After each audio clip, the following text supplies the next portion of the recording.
എല്ലാവർക്കും മൂവി മാനിയ മലയാളത്തിന്റെ പുതിയ എപ്പിസോഡിലേക്ക് വീണ്ടും സ്വാഗതം. ഭരതനാട്യം 2 മോഹിനിയാട്ടം എന്ന ചിത്രം കണ്ടതിന് ശേഷം എനിക്ക് അതിൽ നിന്നും കണ്ടെത്താൻ സാധിച്ചിട്ടുള്ള കുറച്ച് കാര്യങ്ങളാണ് ഇന്നത്തെ എപ്പിസോഡിലൂടെ നിങ്ങളുമായി ഷെയർ ചെയ്യാനായി പോകുന്നത്. വീട്ടിലേക്ക് കിടക്കുന്നതിന് മുമ്പ് ഈ പറയാൻ പോകുന്ന കാര്യങ്ങൾ നിങ്ങൾക്ക് സ്പോയിലറായി പോകണമെന്നുണ്ടെങ്കിൽ തീർച്ചയായിട്ടും ഈ ചിത്രം നിങ്ങൾ കണ്ടിട്ടുള്ളവരാണെന്ന് ഉറപ്പുവരുത്താൻ ശ്രമിക്കുക. കണ്ടോർ മാത്രം തുടർന്നുള്ള വീഡിയോ കാണാൻ ശ്രമിക്കുക. നമുക്ക് നേരെ വീഡിയോയിലേക്ക് വരാം. സിനിമയുടെ തുടക്കത്തിൽ രുക്മിണി അമ്മയ്ക്ക് ഇവർ ഒരു വീടും സ്ഥലവും മേടിച്ചു കൊടുക്കുകയും അവിടെ താമസം തുടങ്ങുമ്പോൾ തന്നെ ഒരു ചട്ടിയിൽ ആ വീട്ടിലേക്ക് കണ്ണ് തട്ടാതിരിക്കാനായി തുറച്ചു നോക്കുന്ന രീതിയിലുള്ള ഒരു രൂപം വരച്ചിട്ടിരിക്കുന്നതായും കാണാം. സോ ആ ചട്ടി ശ്രദ്ധിക്കുകയാണെങ്കിൽ അതിലെ രണ്ട് സൈഡിലും ഈ രൂപം വരച്ചിട്ടിട്ടുണ്ട്. അതായത് ഇവരുടെ വീട്ടിലേക്ക് നോട്ടം കിട്ടുന്നതായും തിരിച്ച് സുഭാഷിന്റെ വീട്ടിലേക്ക് നോട്ടം കിട്ടുന്നത് പോലെയുമാണ് കൊടുത്തിരിക്കുന്നത്.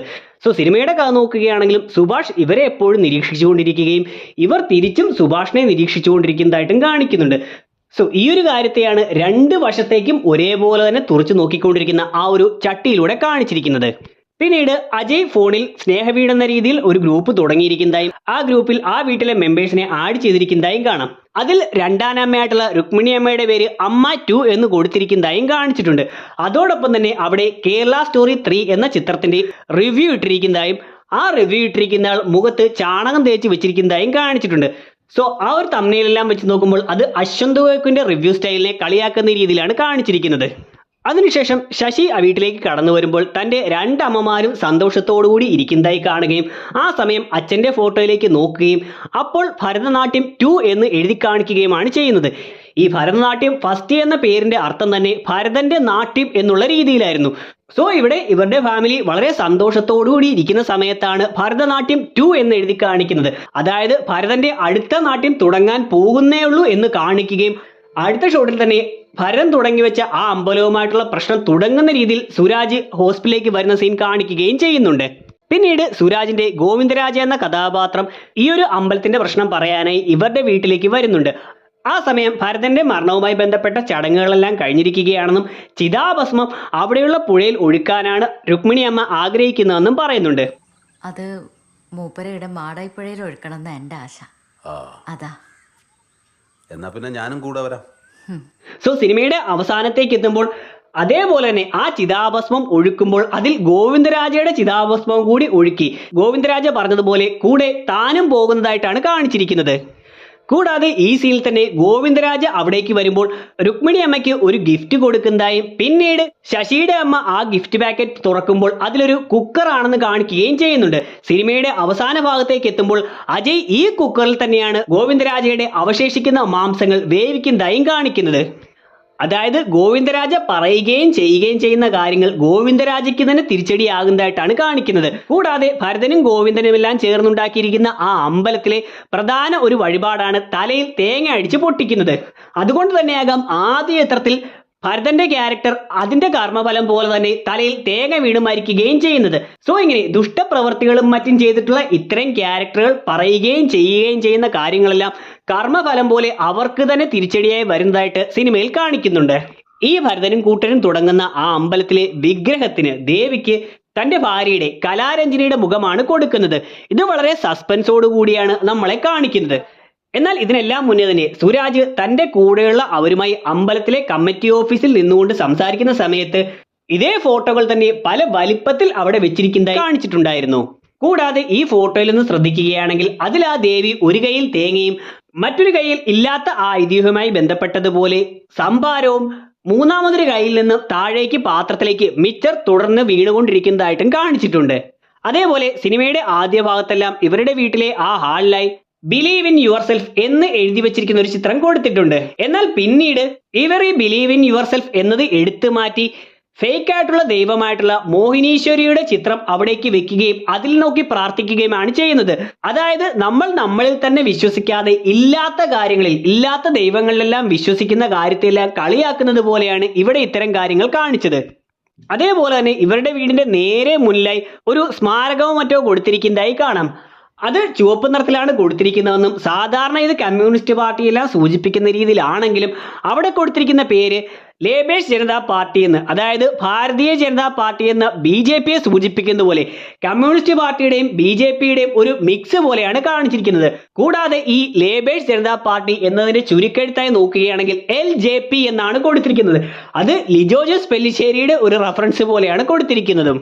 ബേബി ജീൻ അവതരിപ്പിച്ച സുഭാഷ് എന്ന ക്യാരക്ടർ തന്റെ അമ്മാവൻ പറയുന്നതനുസരിച്ച് കൂടെ നിൽക്കുന്ന പാർട്ട്നേഴ്സ് ആയിട്ടുള്ള കൂട്ടുകാരെ തന്നെ അങ്ങ് ഒഴിവാക്കിയതിനു ശേഷം സുരാജിനെ കാണുന്ന സമയത്ത് അയാൾ ഇട്ടിരിക്കുന്ന ടീഷർട്ടിലായി who cares what others think, അതായത് മറ്റുള്ളവർ എന്ത് കരുതുന്നു എന്ന് ആര് കെയർ ചെയ്യുന്നു എന്നാണ് കൊടുത്തിരിക്കുന്നത്.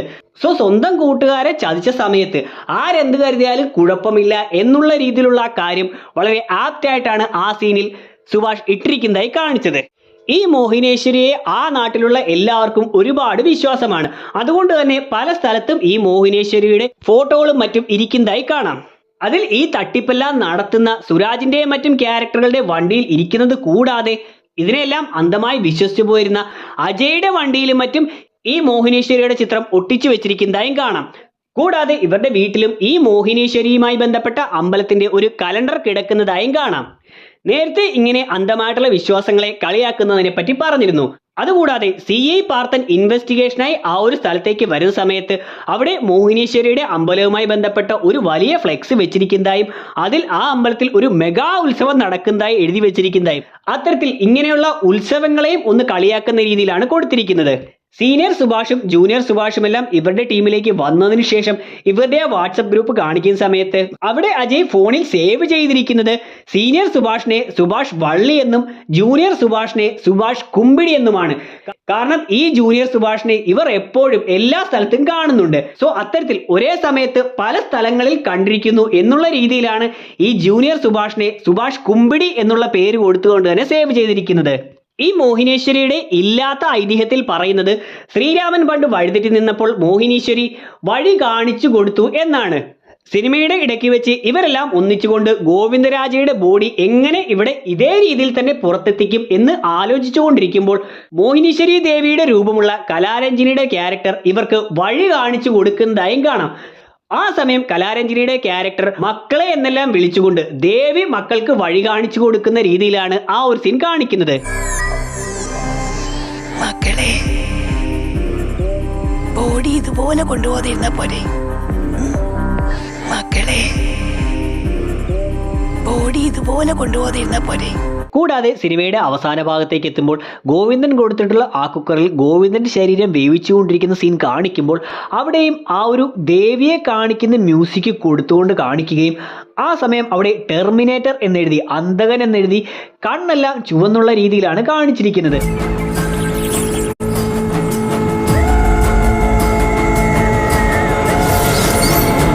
സോ ആ സമയത്തുള്ള ആ ഒരു ദേവിയുടെ മ്യൂസിക്കും ഇങ്ങനെ അന്തകൻ എന്നുള്ള രീതിയിൽ കൊടുത്തിരിക്കുന്നതും ആ ചുവന്ന കണ്ണെല്ലാം വെച്ച് നോക്കുമ്പോൾ ആ ദേവിയെ അപ്പോഴവിടെ കാളി ഭദ്രകാളി എന്നെല്ലാം പോലെ ദുഷ്ടശക്തിയെ നശിപ്പിക്കുന്ന ഒരാളായിട്ട് അവതരിപ്പിച്ചിരിക്കുന്ന പോലെയാണ് തോന്നിയത്. കൂടാതെ സിനിമയുടെ തുടക്കത്തിൽ നോക്കുകയാണെങ്കിലും ആ മോഹിനീശ്വരി ദേവിയുടെ രൂപമുള്ള കലാരഞ്ജിനിയുടെ ക്യാരക്ടർ തന്നെയാണ് ഈ ദുഷ്ടനായിട്ടുള്ള ഗോവിന്ദരാജയെ കൊല്ലുന്നതെന്നും കാണാം. ജൂനിയർ സുഭാഷ് തന്റെ അമ്മാവനെ കാണാനില്ല എന്നുള്ള പോസ്റ്ററുകൾ പലയിടത്തായി പതിക്കുന്ന സമയത്ത് ഒരിടത്ത് വെച്ച് ഭരതനാട്യം എന്ന ചിത്രത്തിന്റെ പോസ്റ്ററിൽ ഈ ഒരു മിസ്സിംഗ് നോട്ടീസ് കൊണ്ട് പതിക്കുന്നതായി കാണാം. ആ സമയം ആ ചിത്രം അപ്പോൾ ഏതോ ഒരു തിയേറ്ററിൽ ഓടിക്കൊണ്ടിരിക്കുകയാണെന്നും സൂക്ഷിച്ചു നോക്കുകയാണെങ്കിൽ അവിടെ OTTയിൽ എന്ന് കൊടുത്തിരിക്കുന്നതായും കാണാം. കാരണം ഭരതനാട്യം എന്ന ചിത്രം തിയേറ്ററുകളിൽ പരാജയപ്പെടുകയും OTTയിൽ വിജയിച്ചതുമാണ്. കൂടാതെ ഈ ചിത്രം ഇപ്പോൾ OTTയിൽ മാത്രമാണ് അവൈലബിൾ ആയിട്ടുള്ളത്. ഈ ജൂനിയർ സുഭാഷ് ഇവരുടെ വീട്ടിലേക്ക് വന്നതിന് ശേഷം അവിടെ എത്ര മുറികളുണ്ടെന്ന് ചോദിക്കുമ്പോൾ അവിടെ അത്രയും ദിവസം താമസിച്ചുകൊണ്ടിരുന്ന ശശി മുറിയുടെ എണ്ണമെടുക്കാനായി തുടങ്ങുമ്പോൾ അവിടെ 1 മണിക്കൂർ മുന്നേ മാത്രം വന്നിട്ടുള്ള സീനിയർ സുഭാഷ് കൃത്യമായി താഴെ 3 മുറിയും മുകളിൽ 2 മുറിയും ഉണ്ടെന്ന് പറയുന്നുണ്ട്. അതിലൂടെ അവിടെ താമസിച്ചിട്ടുള്ളവരെക്കാട്ടിലും കൃത്യമായി എല്ലാ കാര്യങ്ങളും ഈ സീനിയർ സുഭാഷ് നിരീക്ഷിക്കുന്നുണ്ട്. അയാളുടെ ആ ഒരു നിരീക്ഷണ പാടവത്തെയാണ് കാണിക്കുന്നത്. ഭരതനാട്യം എന്ന ആദ്യ ചിത്രത്തിൽ ഇവരുടെ വീട്ടിലേക്ക് രുക്മിണിയമ്മയും അജയും വരുന്ന സമയത്ത് അരുൺ എന്തെങ്കിലും സഹായം വേണമെങ്കിൽ ചോദിക്കണമെന്ന് പറയുകയും അജയ് ബ്രോ എന്തെങ്കിലും ആവശ്യമുണ്ടെങ്കിൽ പറയാൻ പഠിക്കണട്ടാ സെറ്റാക്കാം. അതെ, ഓർഗാനിക് കെമിസ്ട്രി ബുക്ക് വല്ലതുണ്ടാവോ? ഞാൻ വന്നപ്പോൾ എടുത്തില്ലേ. ഓർഗാനിക് കെമിസ്ട്രിയുടെ പുസ്തകമുണ്ടോ താൻ എടുക്കാൻ മറന്നു എന്ന് പറയുന്നുണ്ട്.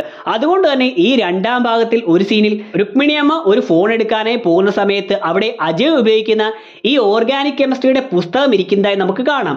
ഈ സിനിമയുടെ ഇടയ്ക്ക് വരുന്ന തങ്കഭസ്മം വിട്ട തമ്പുരാട്ടി എന്ന പാട്ടിന്റെ തുടക്കത്തിൽ ഒരു ഡാൻസ് പഠിപ്പിക്കുന്നത് പോലെയുള്ള മ്യൂസിക് നമുക്ക് കേൾക്കാൻ സാധിക്കുന്നുണ്ട്.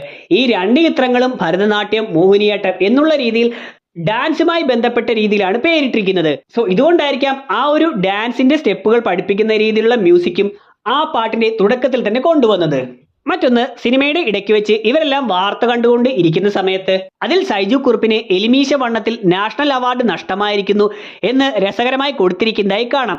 കൂടാതെ ആ ചാനലിന്റെ പേര് ശ്രദ്ധിക്കുകയാണെങ്കിൽ യെല്ലോ വിഷൻ എന്നാണ് കൊടുത്തിരിക്കുന്നത്, ഈ മഞ്ഞപ്പത്രം എന്നെല്ലാം പറയുന്നത് പോലെ. ഗോവിന്ദരാജയുടെ ശരീരം ചെറിയ ചെറിയ കഷ്ണങ്ങളാക്കി മുറിച്ച് ഇവർ സഞ്ചിയിൽ കടത്തുന്ന സമയത്ത് ശശിയും സീനിയർ സുഭാഷും ചേർന്നുകൊണ്ട് ഒരു കോഴിയിറച്ചിയുടെ വണ്ടിയിൽ ഡ്രൈവർ അറിയാതെ നിറച്ചുകൊണ്ടാണ് കടത്തുന്നത്. സോ ഒരുപക്ഷെ ഇവർ പാസ് ചെയ്ത് പോകുന്ന സമയത്ത് ഇത്തരത്തിലുള്ള ഒരു വണ്ടി കാണുകയും ആ വണ്ടിയിൽ കടത്തിയതുമാകാം.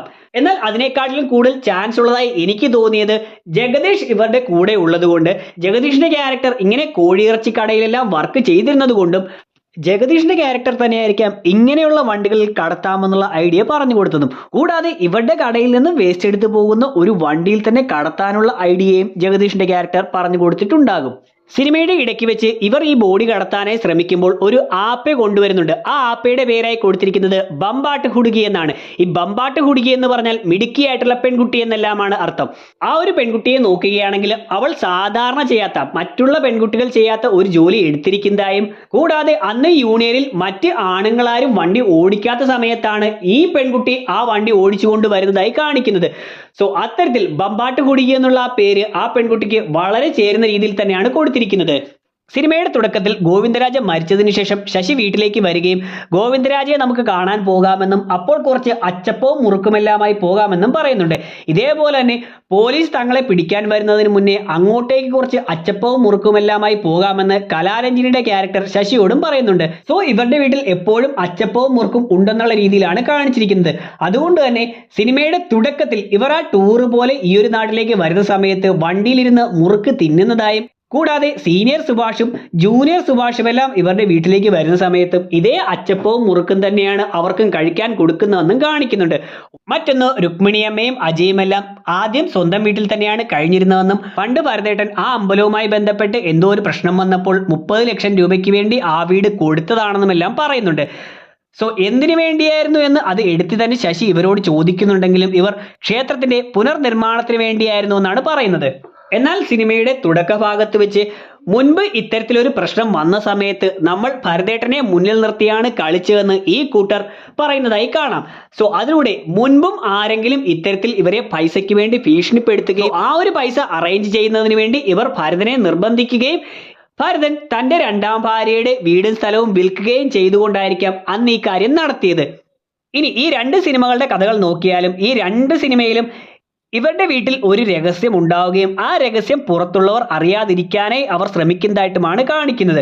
അതിൽ ഈ രണ്ടാമത്തെ സിനിമയിൽ ദൃശ്യം സിനിമയുമായി വളരെ സിമിലർ ആകുന്നത് പോലെ ഇവരുടെ വീട്ടിലേക്ക് ക്ഷണിക്കപ്പെടാത്ത ഒരു അതിഥി വരികയും അയാൾ ഇവരെ ഭീഷണിപ്പെടുത്തുകയും പിന്നീട് നായകൻ ഇല്ലാത്ത സമയത്ത് ഈ അതിഥി ഇവരുടെ വീട്ടിലേക്ക് വരികയും വീട്ടിലുള്ളവർ ചേർന്നുകൊണ്ട് ഈ അതിഥിയെ കൊല്ലുകയും പിന്നീട് നായകൻ വന്നുകൊണ്ട് വീട്ടുകാരുമായി ചേർന്നുകൊണ്ട് ഈ കാര്യങ്ങളെല്ലാം മറ്റുള്ളവർ അറിയാതെ ഒളിച്ചു വെക്കാനും അതിൽ നിന്ന് രക്ഷപ്പെടാനായി ശ്രമിക്കുകയും സിനിമയുടെ ഏറ്റവും ഒടുവിൽ വീട്ടുകാർ പോലും അറിയാത്ത ചില കാര്യങ്ങൾ നായകൻ ചെയ്തിട്ടുണ്ടെന്നും കാണിക്കുന്നു. സോ ഇത് കൂടാതെ ഈ ദൃശ്യം സിനിമയുമായി ചില റെഫറൻസുകൾ ചിത്രത്തിൽ കൊണ്ടുവന്നിട്ടുണ്ട്. ഉദാഹരണത്തിന് ദൃശ്യം 4ന്റെ കഥയെപ്പറ്റി സംസാരിക്കുന്നത്, അതേപോലെ ശശി നടന്നു പോകുമ്പോൾ ജോർജ് കുട്ടി നടന്നു പോകുന്ന ആ സീനുമായി കണക്ട് ചെയ്തും കാണിച്ചിട്ടുണ്ട്. പിന്നീട് അവസാന ഭാഗത്തേക്ക് എത്തുമ്പോൾ ഇൻവെസ്റ്റിഗേഷനായി സ്പാർത്തൻ അടുത്തേക്ക് എത്തുന്ന സമയത്ത് ജഗദീഷ് ഞാൻ ഫിറ്റ്സ് വന്നതുപോലെ അഭിനയിക്കട്ടെ എന്ന് ചോദിക്കുന്നതും ദൃശ്യം 2-ൽ ചോദ്യം ചെയ്തുകൊണ്ടിരിക്കുമ്പോൾ മകൾക്ക് ഫിറ്റ്സ് വരുന്ന ആ ഒരു കാര്യത്തെ സൂചിപ്പിക്കുന്ന കാര്യമാണ്. ഇങ്ങനെ ദൃശ്യം സിനിമയുമായി ബന്ധപ്പെട്ട രീതിയിൽ ഒരുപാട് കാര്യങ്ങൾ കാണിച്ചിട്ടുണ്ട്. ഇതുകൂടാതെ വേഷം സിനിമയിലെ ഡയലോഗ് അനിയത്തി പ്രാവ് സിനിമയിലേതുപോലെ സിമിലർ ആയിട്ടുള്ള ഒരു സീൻ, ഹൃദയത്തിൽ ശെൽവ ശെൽവ എന്ന് വിളിച്ചു നടക്കുന്നത് പോലെ ഇവിടെ സുഭാഷ് മാമാ മാമ എന്ന് വിളിച്ചു നടക്കുന്നത്, ഏഴാം അറിവിലെ കണ്ണു തുറച്ച് നോക്കുന്നത്, ഇങ്ങനെയുള്ള ഒരുപാട് സിനിമകളുടെ റെഫറൻസുകൾ ഇങ്ങോട്ടേക്ക് കൊണ്ടുവന്നിരിക്കുന്നതായും കാണാം. ഇനി സിനിമയിൽ വന്നിരിക്കുന്ന ഒരു കണ്ടിന്യൂറ്റി മിസ്റ്റേക്ക് പറയാം. സുരാജിനെ കൊന്നതിന് ശേഷമാണ് ആ വാട്സപ്പ് ഗ്രൂപ്പ് കാണിക്കുന്ന സമയത്ത് അവിടെ കീഴടങ്ങിയാലോ എന്നുള്ള ഒരു മെസ്സേജ് നന്ദു പൊതുവാൾ ഇട്ടിരിക്കുന്നതായി കാണിക്കുന്നത്. എന്നാൽ ഇതിനു മുന്നേ തന്നെ, സുരാജ് മരണപ്പെടുന്നതിന് മുന്നേ തന്നെ സുരാജിന്റെ ഒരു മെസ്സേജ് രുക്മിണി അമ്മയുടെ ഫോണിലേക്ക് വരുന്ന സമയത്ത് അവിടെ ആ ഗ്രൂപ്പിൽ കീഴടങ്ങിയാലോ എന്ന നന്ദു പൊതുവാളിന്റെ മെസ്സേജ് കിടക്കുന്നതായി നമുക്ക് കാണാം. സോ അത് ഒരു കണ്ടിന്യൂറ്റി മിസ്റ്റേക്ക് ആയിട്ടാണ് എനിക്ക് തോന്നിയത്. ഇനി പേഴ്സണലായി പറയണമെന്ന് തോന്നിയിട്ടുള്ള ഒരു കാര്യം പറഞ്ഞുകൊണ്ട് ഈ വീഡിയോ അവസാനിപ്പിക്കുകയാണ്. അതായത് ഈ മോഹിനിയാട്ടം എന്ന ചിത്രം ഒരു കോമഡി എന്റർടൈനർ ആയിരുന്നു. തിയേറ്ററിൽ നിന്ന് 50 കോടിക്ക് മുകളിൽ നേടിയിട്ടുണ്ടെന്നാണ് അറിയാനായി സാധിക്കുന്നത്. എന്നാൽ ഇതിനെക്കാട്ടിലും വലിയ വിജയമായി മാറി തിയേറ്ററിൽ നിന്ന് 100 കോടിക്ക് മുകളിൽ നേടുകയും ഇവിടെയുള്ള പല റിവ്യൂവേഴ്സും ഒരുപാട് ചിരിക്കാനെല്ലാം ഉണ്ടെന്ന് പറയുകയും ചെയ്ത ചിത്രമായിരുന്നു ആട് 3. എന്നാൽ ഈ രണ്ട് ചിത്രങ്ങളും OTT വന്നതിന് ശേഷം മോഹിനിയാട്ടം തിയേറ്ററിൽ എങ്ങനെയാണോ പറഞ്ഞിരുന്നത് അതുപോലെ തന്നെ ഒരുപാട് ചിരിക്കാനുണ്ടെന്നുള്ള കമന്റുകളെല്ലാം വരികയും എന്നാൽ ആട് 3 ഒരുപാട് മോശമാണ്, കൂടുതൽ കോമഡിയല്ല, ചളികൾ വാരി വിതറുകയാണ് എന്നുള്ള കമന്റുകളാണ് കാണാനായി സാധിക്കുന്നത്. അപ്പോൾ ചില കമന്റുകളിൽ പറയുന്നത് അത് തിയേറ്ററിൽ എക്സ്പീരിയൻസ് ചെയ്യേണ്ട പടമാണ്, അതുകൊണ്ടാണ് OTTയിൽ അത്ര കോമഡി വർക്ക് ആകാത്തത് എന്നാണ്. സോ അങ്ങനെയാണെങ്കിൽ ഈ മോഹിനിയാട്ടം ആണെങ്കിലും വാഴ 2 ആണെങ്കിലും ഇതിലെല്ലാം ഒരുപാട് കോമഡികൾ ഉള്ളതും ഇത് രണ്ടും തിയേറ്ററുകളിൽ ആ കോമഡി വർക്ക് ചെയ്യുകയും അതേപോലെ തന്നെ നമുക്കെല്ലാം OTTയിൽ വർക്ക് ചെയ്യുന്നതുമാണ്. ആട് 3 തിയേറ്ററിൽ കണ്ടതിന് ശേഷം ഞാൻ ഓൾറെഡി പറഞ്ഞിരുന്ന കാര്യമാണ്, ഈ പറയുന്നത് പോലെ വലിയ കോമഡികളൊന്നുമില്ല, ഒരു ആവറേജ് ചിത്രം മാത്രമായിട്ടാണ് എനിക്ക് തോന്നിയതെന്ന്. കൂടാതെ OTTയിൽ നമ്മൾ കാണാത്ത ഒരു കോമഡിയും കൂടുതലായി തിയേറ്ററിൽ ഉൾപ്പെടുത്തിയിട്ട് ഒന്നുമില്ല. കൂടാതെ ആട് 3യിൽ മറ്റുള്ള മോഹിനിയാട്ടം, വാഴ എന്നീ സിനിമകളെ അപേക്ഷിച്ച് കോമഡിക്ക് വേണ്ടി അനാവശ്യമായിട്ടുള്ള ഒരുപാട് മോശം സീനുകൾ കുത്തിക്കയറ്റിയിട്ടുണ്ട്. ഉദാഹരണത്തിന് ആ ഡോളർ മാറാനായി ധർമ്മജന്റെ ക്യാരക്ടർ പോകുന്നതും പാപ്പൻ മരപ്പാടല്ല മരപ്പട്ടിയല്ലേ എന്നിങ്ങനെയുള്ള അനാവശ്യമായുള്ള കൗണ്ടറുകളെല്ലാം കുത്തിക്കയറ്റിയിട്ടാണ് ആട് 3 അവതരിപ്പിച്ചിരുന്നത്. അല്ലാതെ നമ്മൾ OTTയിൽ കാണാത്ത ഒരു മികച്ച കോമഡി പോലും തിയേറ്ററിൽ ഇല്ലായിരുന്നു. അതിന്റെ അർത്ഥം തിയേറ്ററിൽ വെച്ച് ഈ ചിത്രം വളരെയധികം നിങ്ങൾക്ക് ഇഷ്ടപ്പെട്ടിട്ടുണ്ടെങ്കിൽ അല്ലെങ്കിൽ ആട് 3യിൽ ഒരുപാട് മികച്ച കോമഡികളുണ്ട്, അത് തിയേറ്ററിൽ എക്സ്പീരിയൻസ് ചെയ്യേണ്ടതാണ് എന്നെല്ലാമാണ് നിങ്ങൾ പറയുന്നതെങ്കിൽ അതിന്റെ അർത്ഥം നിങ്ങളുടെ ചുറ്റുപാടും ഇരിക്കുന്ന ആളുകൾ ചിരിക്കുന്ന സമയത്ത് അല്ലെങ്കിൽ കൈയടിക്കുന്ന സമയത്ത് നിങ്ങളെ അത് സ്വാധീനിക്കുകയും നിങ്ങളും അവരോടൊപ്പം ചിരിക്കുകയും മാത്രമാണ് ചെയ്യുന്നത്. അതുകൊണ്ടാണ് തിയേറ്ററിൽ നിന്ന് കാണുന്ന സമയത്ത് നിങ്ങൾക്ക് ചിരി വരുന്നതും എന്നാൽ പിന്നീട് OTTയിൽ കാണുന്ന സമയത്ത് ആ സീനുകളെല്ലാം വളരെ നോർമലായി ചളിയായിട്ടെല്ലാം ഫീൽ ചെയ്യപ്പെടുന്നതും. സോ സത്യത്തിൽ ആട് 3 എന്ന ചിത്രമല്ലായിരുന്നു, പകരം മോഹിനിയാട്ടം എന്ന ഈ ചിത്രമായിരുന്നു 100 കോടിക്ക് മുകളിൽ വിജയം നേടേണ്ടത്. അതുകൊണ്ട് തന്നെ മലയാള സിനിമയിൽ ഇറങ്ങിയിട്ടുള്ളതിൽ one of the best dark humour ചിത്രമായിട്ടാണ് എനിക്കിതിനെ തോന്നിയിട്ടുള്ളത്. സോ ഞാൻ ഈ പറഞ്ഞ കാര്യങ്ങളെക്കുറിച്ചുള്ള നിങ്ങളുടെ അഭിപ്രായം എന്താണെന്ന് തീർച്ചയായിട്ടും വീഡിയോ കമന്റ് സെക്ഷനിൽ പെടുത്താം. വീഡിയോ ഇവിടെ അവസാനിക്കുകയാണ്. വീഡിയോ നിങ്ങൾക്ക് ഇഷ്ടമായിട്ടുണ്ടെങ്കിൽ ലൈക്ക് ചെയ്യാനും ഷെയർ ചെയ്യാനും സബ്സ്ക്രൈബ് ചെയ്യാൻ ശ്രമിക്കുക. ഇതുപോലെ നിങ്ങൾക്ക് കണ്ടെത്താൻ സാധിച്ചിട്ടുള്ള കാര്യങ്ങളും തീർച്ചയായിട്ടും വീഡിയോ കമന്റ് സെക്ഷനിൽ പെടുത്താൻ ശ്രമിക്കുക. നമുക്ക് അടുത്ത എപ്പിസോഡിലൂടെ കാണാം. അതുവരെ ബൈ.